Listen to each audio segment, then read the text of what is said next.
David, man, last year I had so much fun with you. If you guys remember my interview with David last year, it was actually a little bit earlier in the year.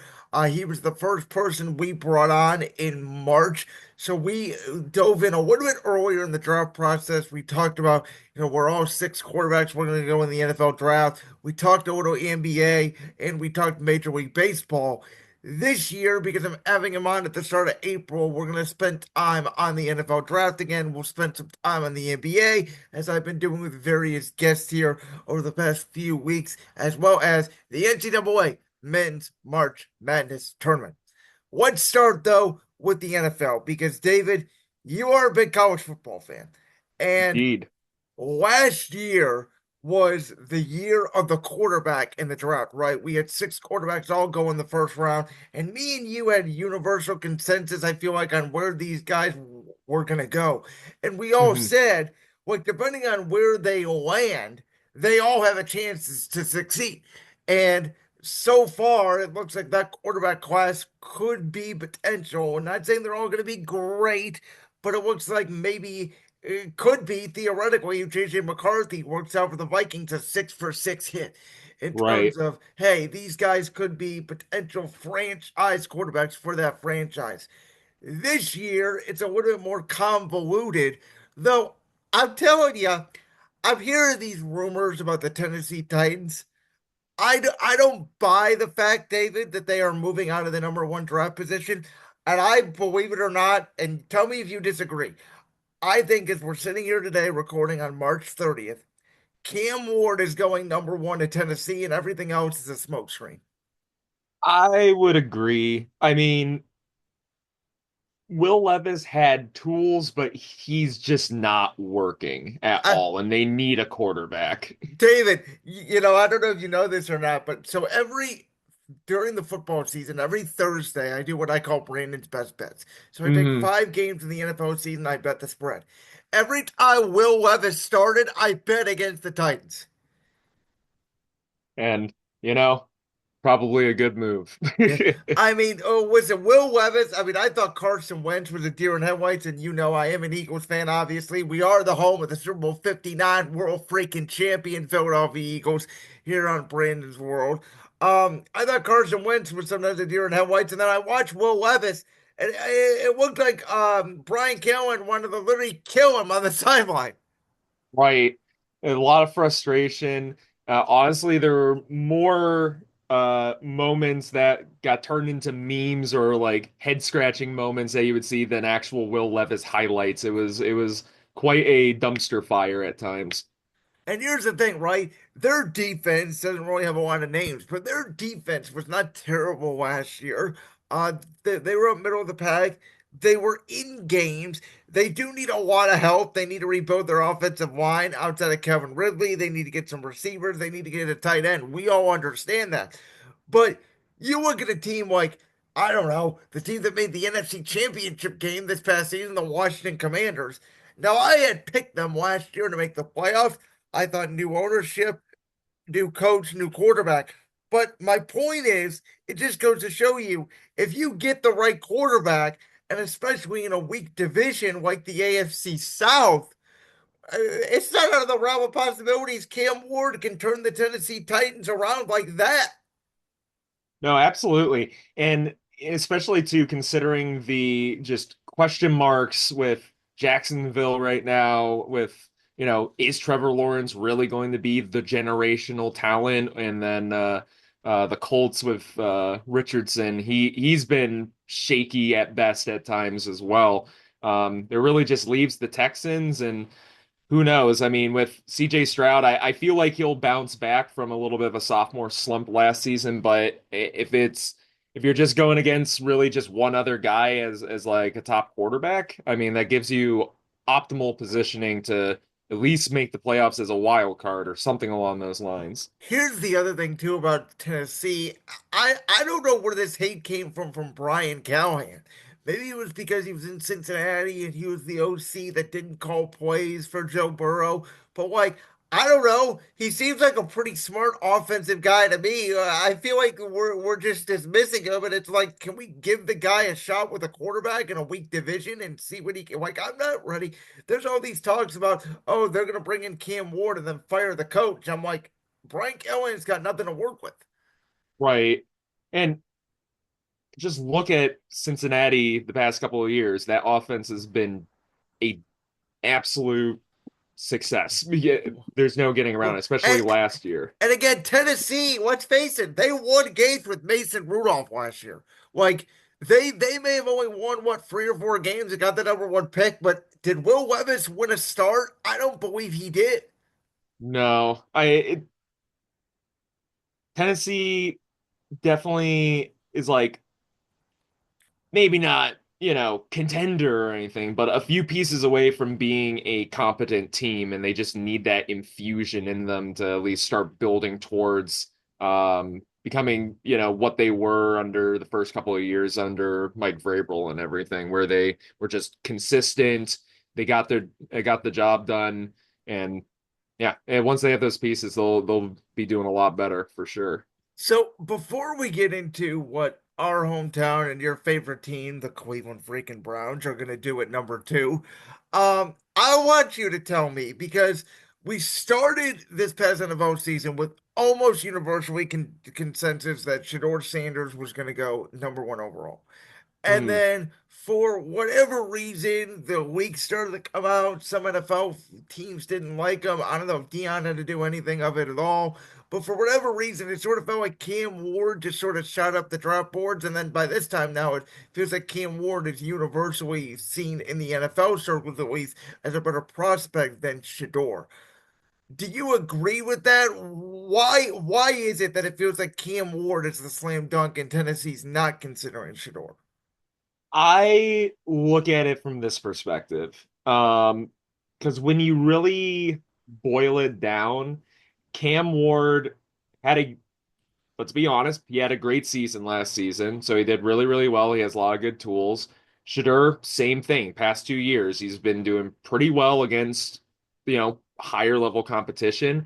I think where the discrepancy comes is it's less of a potential circus if you draft Cam Ward, where not saying for sure that it would be a circus, but obviously Shadur comes the name, the Sanders name comes along with it, and a lot more potential for like, I guess there's just those questions on like, will he be mature enough? Will he like make sure his like ego's in check from carrying the Sanders name is like some stuff that I've heard. So like it that's the way I look at it is like you're getting a quarterback who did really well last season, has a lot of the tools, played high level competition, and doesn't have as much of that um like I guess baggage maybe isn't the right word. But all the extra stuff coming with it that could be potentially polarizing for a fan base is the way I see it. Correct me if I'm wrong, but what I'm hearing from you then is just on the field. Are they pretty much the same quarterback?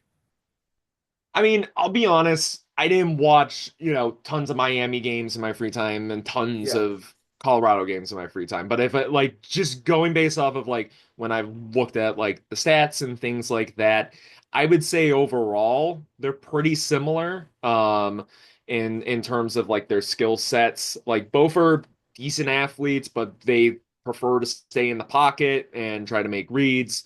Um Shadur definitely like did a both quarterbacks rather did a pretty good job at protecting the ball for the most part. They weren't high turnover risk with interceptions. Both throw pretty accurately. So I mean, I think that's a lot of the potential difference is just like I said, not necessarily character concerns. It's not like, say, Shadur Sanders is not Johnny Manziel, for example. Okay. I don't want to I've make that I've like heard some comparison. comparisons, and maybe it's just because in this Cleveland market, and again, maybe the fact that Dion just signed that extension at Colorado changes things. I think it changes things for teams drafting him, and I think it changes things for Shador as well. Because I'll get into my theory here in a second of what I thought could have happened as soon as the NFL offseason hit at the end of Week 18. But before I do, um, before you tell me what you think the Browns are actually going to do at number two, why don't you tell me what you want them to do as a fan? I there's a lot of things I want them to do as a fan. I'm talking about with that number two pick. Who would you, Right, as a right. fan, who would you like be ecstatic about? It's tough because at one side of the coin, there's a lot of projections are leaning towards Abdul Carter at two for the Browns to kind of like give a running mate with Miles after he signed that contract, and basically you just have two game wreckers on both sides of the tackles. But also at the same time, there's no getting around it. Browns need a quarterback. That's just straight up the truth. And I go back and forth where, you always take a risk if you take a quarterback, like say in the third round or something like that. It's not likely going to be a slam dunk. It's not like you're going to get a Russell Wilson everywhere. So, like every time you pick a quarterback around there. So it's like, in my opinion, I'm pretty split. Like, I would be okay if they went Abdul Carter 2 if he's around, or honestly, like whoever's available, Cam Ward or Shadur Sanders. If Cam Ward doesn't make it past pick one, like they need a quarterback straight up, and I feel like he has a lot of the tools, and if he's willing to like sit for a bit, maybe like learn a little bit behind if we bring in like a veteran QB and get settled within a NFL system. I feel like that could be a good benefit, but it's such a crapshoot regardless, you know? Here's where I'm at, and I understand the thinking of like, oh my God, Miles Garrett, Abdul Carter, and for the record, David, I had said it, and you can disagree with me all you want. I thought it was a mistake paying Miles Garrett. If I was Andrew Berry to save my job, basically, I would have traded Miles Garrett for two first round picks and a player, and I would have drafted Abdul Carter. I understand the thing of, oh my God, we have Miles Garrett, and now if we get a Duke Carter, they'll be single teamed and they'll be a great edge rusher and all that. My problem is, I feel like in free agency and the draft, you can find edge rushers, maybe not as good as a guy like Abdul Carter, but the Browns, you could argue, don't need a guy as good as Abdul Carter. They need a guy like a Zadarian Smith, who was so Mm, productive for them, and that was the year that Miles Garrett had his best year, arguably in Cleveland, was the year he was healthy. And I'm making the argument of like the Browns try to keep selling their fan base so they're not going to be in this spot again. Well, if that's true, you have to take the quarterback because I'm sorry and disagree with me all you want. If you bring in a veteran like the name out there is after the draft, the Browns are going to trade for Kirk Cousins. I'm sorry, but Kirk Cousins couldn't throw the ball more than 5 yards down the field at the end of last season, and I don't believe that it was just the fact that he was coming off his Achilles injury. I think that's bull because he got worse as the year went on instead of progressively getting better off the injury. no, I 100% agree with that, like that stance and everything. I agree, like as a fan, I love Miles Garrett, great player, minus the Mason Rudolph incident, like basically a like slam dunk person and like great presence to keep in the community. Like I'm happy that he's staying from that standpoint, but from a front office perspective, I look at it from this way. Where is this money coming from? Well, It yeah. And here's the other thing, right? As a player, I mean, there's no denying whether it was a negotiating tactic or what, Miles can try to sell whatever he is, but he bashed. He not, my problem is not only did he bash Barry, he basically bashed Stefanski and pretty much said the offense wasn't ready to play most weeks, which to me is on the head coach. And if I'm a player going to that locker room, I'm looking at Miles sideways saying, you really said all this about the offense and we're not ready to play and you don't want to go to Cleveland again, and then they just pay you $40 million and you're coming back? Like, why is that not talked about more? I don't know. It living as a Browns fan my entire life, I've just come to accept the ridiculous things that happen with this franchise. Um, but I don't know. It's said the Browns are just in such a rough spot, especially still holding on to the Watson contract and that whole mess of a situation. Um, I don't think they're really going to compete next year regardless. It's kind of a try to build pieces for when Watson can be dumped to actually start doing something again. Because till that is settled, they're in a bind for sure. So let me take us back to January. Right after week 18 of the season ended and Dallas held on to Mike McCarthy and they finally let him go. And it reminded me, right? Because there were rumors this week. The great Bruce Drennan in the Cleveland area went on his big play show and said, his sources were telling him the Browns were trying to trade for Dak, and NFL Network was rescinding the sources, and there was all this back and forth. But there was all this up in arms from Browns fans, and I was like, wait a minute.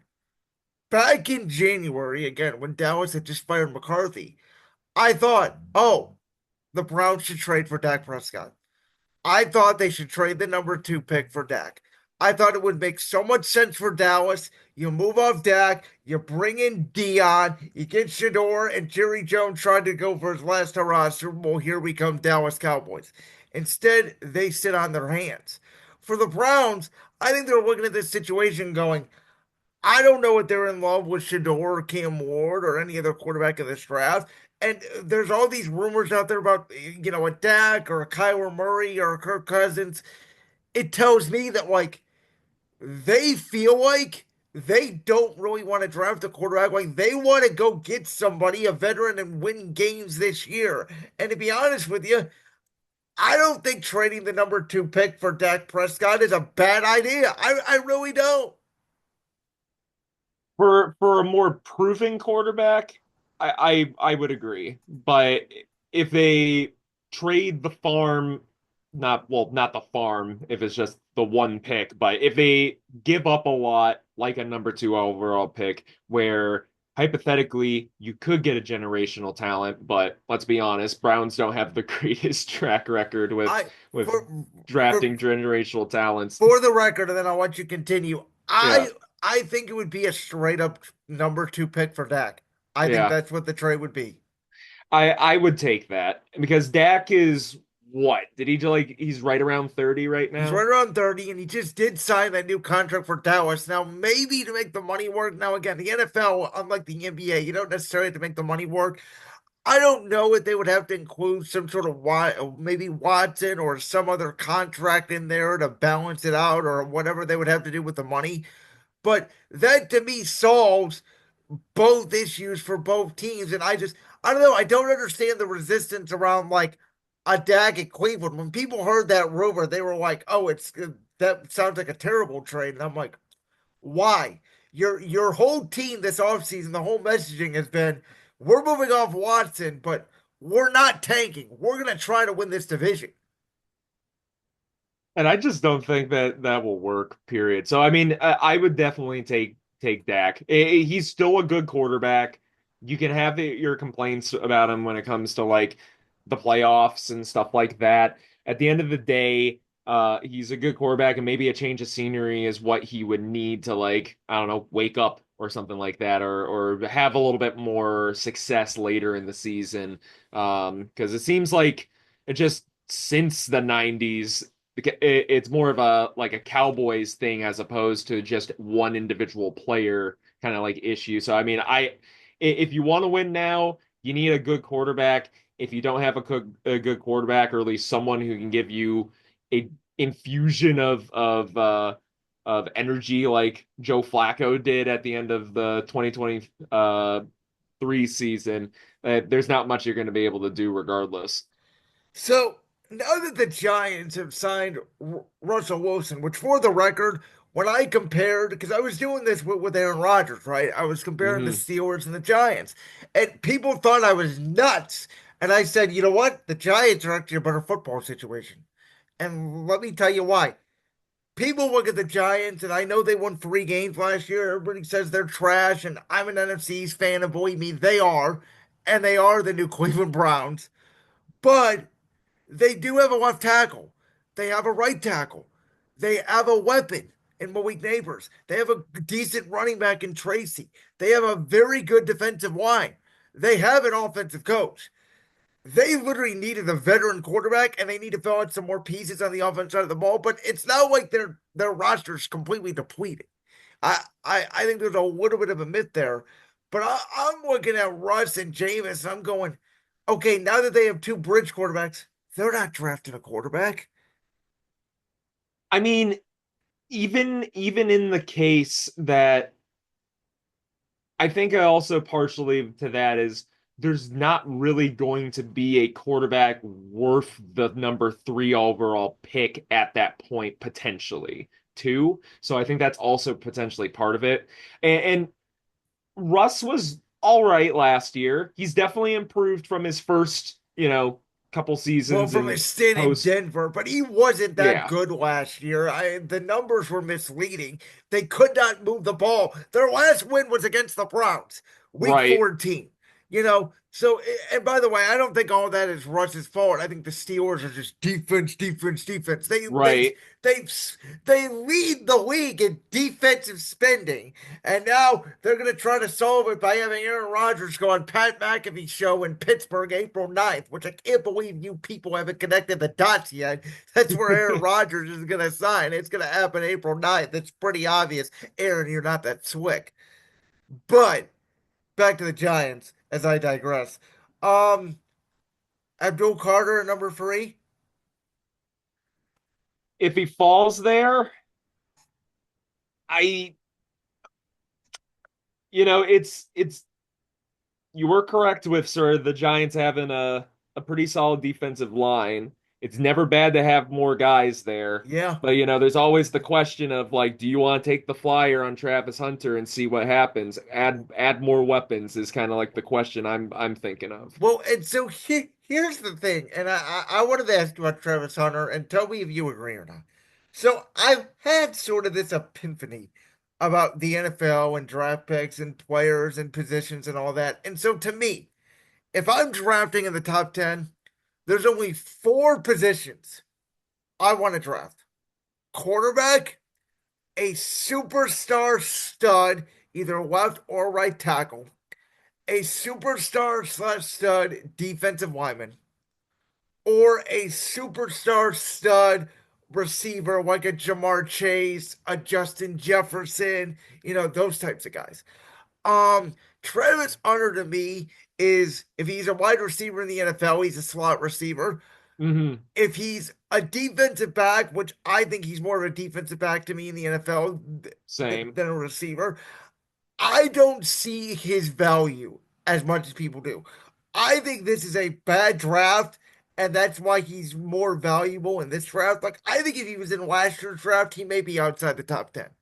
I I don't know. I don't see the value in drafting a corner slash slot receiver in the top 5. I mean, tell me which corner that went top 5 has changed their defense. I couldn't name one. In terms of change of defense, I would agree. But obviously, like some examples, like a Denzel Ward, a Sauce Gardner, they've been good corner, or Jalen Ramsey, like they've been really good corners, They but have, but they've obviously also not been on game bad wreckers. teams. And that's my Right. point. Where I like it's hard because if I'm the Giants, if I'm Jacksonville, if I'm New England, like to me, if I was the GM, all of those teams need offensive line help. I'd rather draft the 3 tackles that are going in this first round than Travis Hunter. That's me, and I could be wrong. And Travis Hunter may be great in the NFL, and I'll eat my words on it. I just don't see him as this top 5 game changing NFL pick that's going to change my franchise.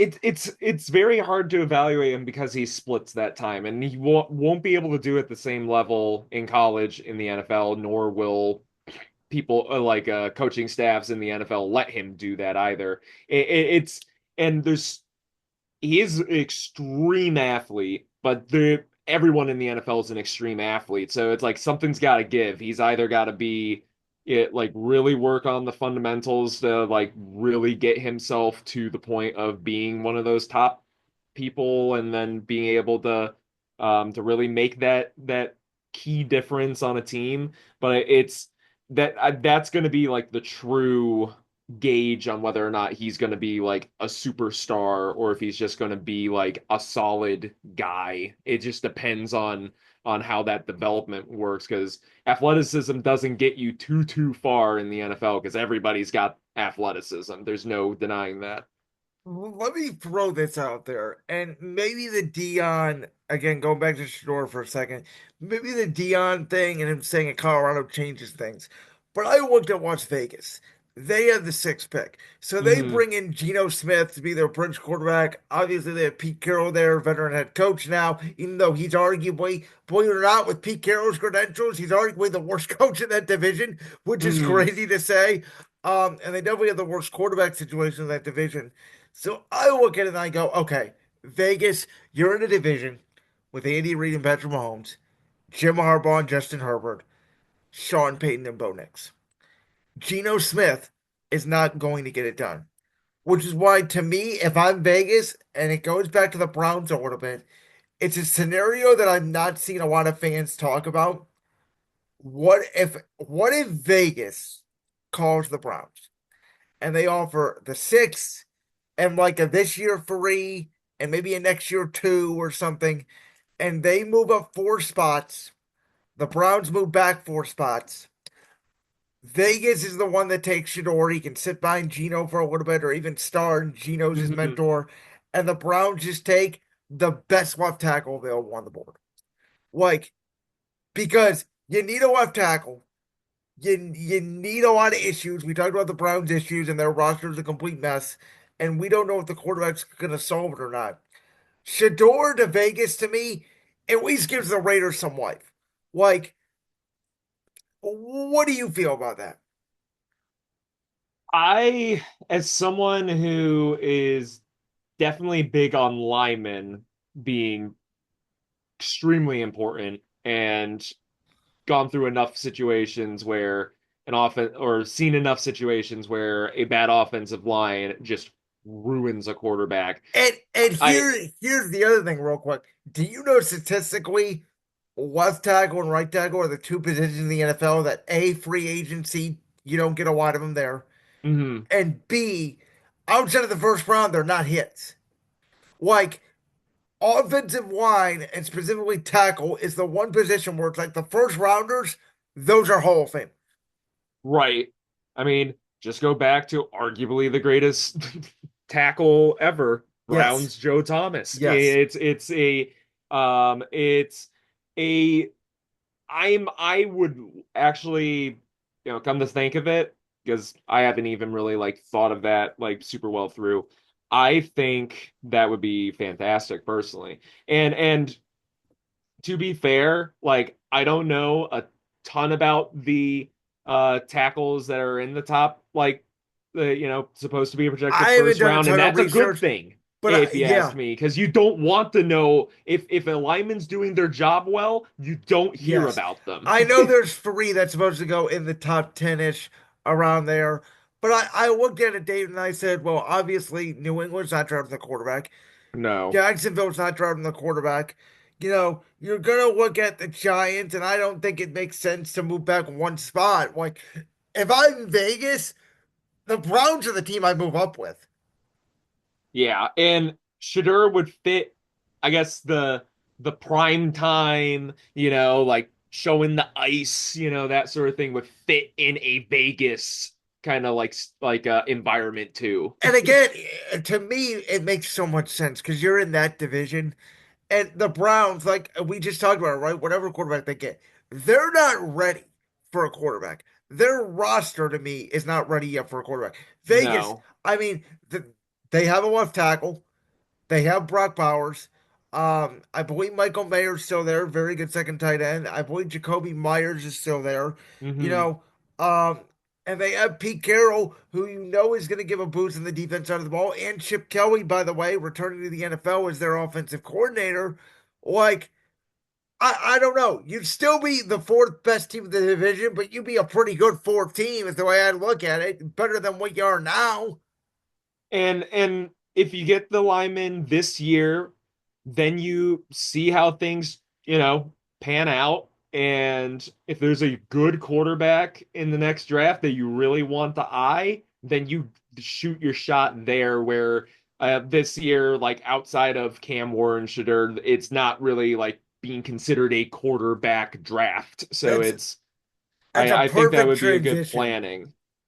Perfect transition though, David, because I wanted to talk to you a little bit about. I'm going to throw some names out there. A Uh, guy like a Jackson Dart, a Jalen Milrow, even like a Kyle McCord or a Will Howard. You know, tell me some other names. Feel free. There's other names that I'm missing, but mhm. just give me a general consensus of where you think these guys could land in the draft process, and if you have a team in mind or some teams that you think could take some flyers on these guys.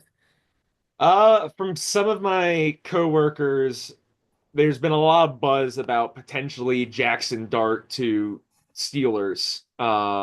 Potentially, at least from what they've been hearing from their spheres. Um, Jackson Dart is, I know he was a highly touted recruit and he has a lot of like tools. But I feel like I don't know the offense he was coming from. I don't know how well it's going to translate to the NFL per se. Um, in terms of other quarterbacks and stuff too, that like one that I personally would not mind seeing at all is take a flyer if he's around in the third or fourth round, and the Browns get a guy and who knows, see maybe what he could potentially do.